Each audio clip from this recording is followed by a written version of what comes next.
Merci, monsieur le directeur. Je passe maintenant la parole à madame Élise Leboucher. Merci Madame la Présidente. L'annonce de la première étape de réduction de collecte de lait en France a été un coup de massue pour 270 contrats signés par des agriculteurs qui ont investi lourdement pour lancer ou reprendre une exploitation. Dans ma région, les Pays de la Loire, c'est 121 fermes qui sont concernées.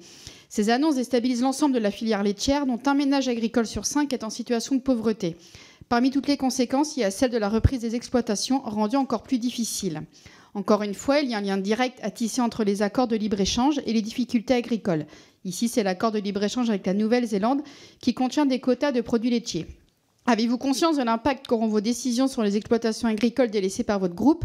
Comment osez-vous annoncer fièrement être devenu le numéro 1 du lait au Brésil et abandonner 270 exploitations ici en France?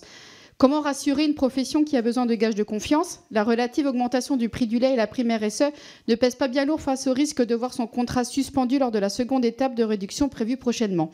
Il est urgent de développer une régulation des marchés avec un dispositif de gestion collective des volumes et un arbitrage des pouvoirs publics. Cette régulation doit s'appliquer avec les prix minimums garantis payés aux producteurs qui intègrent l'ensemble des coûts de production, la rémunération et la protection sociale. Merci, madame Leboucher. Monsieur le directeur.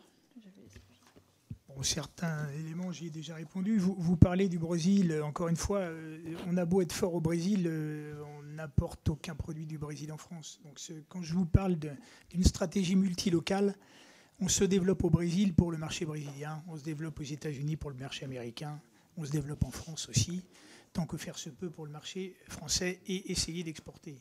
Donc, on ne peut pas faire de lien entre ces deux éléments-là.